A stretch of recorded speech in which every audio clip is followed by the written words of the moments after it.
son avènement à la tête de l'Assemblée nationale, le professeur Vital Kamerhe a pris l'engagement de redynamiser la diplomatie parlementaire afin de venir en appui à la diplomatie traditionnelle faite par l'exécutif national. Appui principalement dans la recherche des solutions à l'insécurité qui prévaut dans la partie est de la République démocratique du Congo, occasionnée par la violation de l'intégrité territoriale du pays par le Rwanda à travers ses supplétifs du M23. Le speaker de la Chambre basse du Parlement avait, lors d'un échange de plusieurs heures dans son cabinet de travail le 17 juillet 2024 avec des parlementaires américains, alerté les congrès américains sur l'agression rwandaise dans la partie est de la République démocratique du Congo. Le même exercice, le professeur Vital Kamerhe l'avait fait le 19 juillet 2024 lors des échanges qu'il avait eus successivement à Kinshasa avec Rita Larangina, envoyée spéciale de l'Union européenne dans la région des Grands Lacs, et des parlementaires japonais venus en RDC pour réchauffer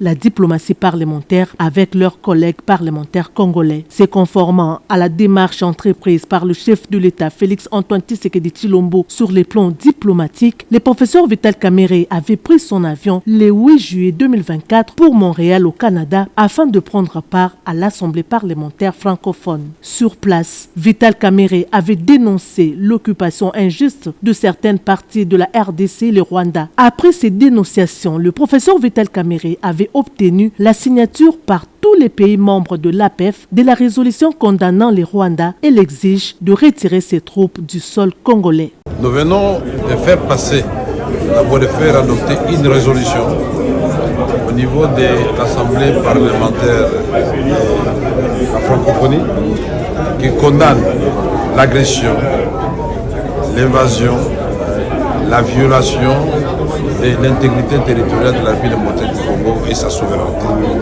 Cette même résolution met en exergue et condamne les morts, les violences de tout genre perpétrées par les M23 et bien sûr ceux qui les soutiennent. Une démarche poursuivie en Mauritanie où se réunissait le bureau de l'APF nouvellement installé. C'est toujours avec ces messages forts d'indignation lancés à la communauté internationale et l'appel aux sanctions que le speaker de la Chambre basse du Parlement s'était rendu en France pour un tête-à-tête avec son homologue français, Yael Braun-Pivet, au Palais Bourbon. Le président Vital Kamerhe avait sollicité l'implication de la France pour freiner le Rwanda et le M23 dans leur folie meurtrière sur les sols congolais. Il avait par ailleurs demandé une assistance humanitaire pour venir en aide aux déplacés de la province du Nord Kivu et de l'Ituri. Le président de l'Assemblée nationale s'était aussi rendu au Caire en Égypte pour appeler le pays du Pharaon à soutenir le pays de Lumumba suite à l'agression rwandaise. Face à la délégation parlementaire égyptienne chapeautée par le président du Parlement Anafi Ali Ghibali, le professeur Vital Kamerhe a appelé l'Égypte à apporter son soutien sur les plans diplomatiques et humanitaires à la République démocratique du Congo en s'élevant contre cette agression rwandaise. Anafi Ghibali s'était engagé à faire parvenir le message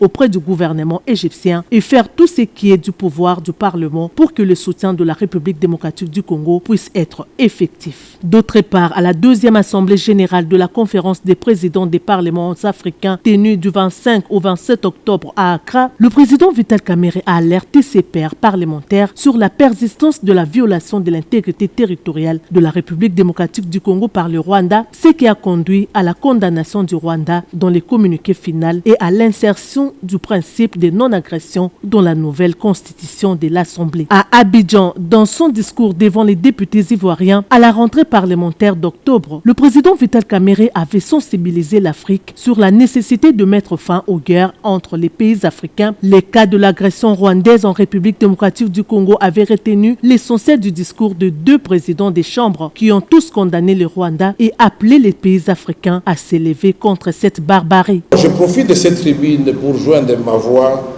à celle du peuple congolais et de son président Félix Antoine Tshisekedi Tshilombo pour non seulement dénoncer ces drames, mais aussi pour en appeler à la solidarité africaine en vue de faire triompher l'idéal de la paix et de la prospérité partagée.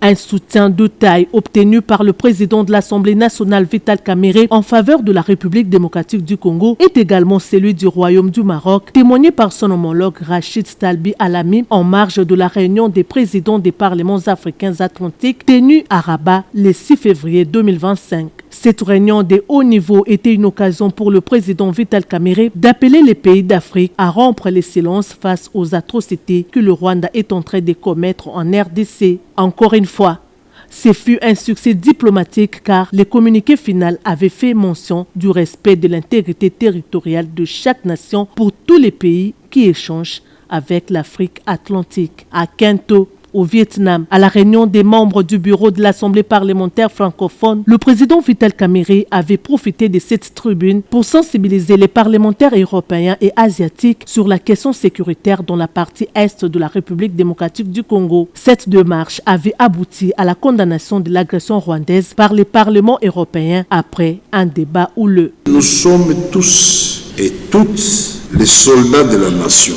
Aimons notre pays et renouvelons tous ensemble le serment de ne jamais trahir le Congo.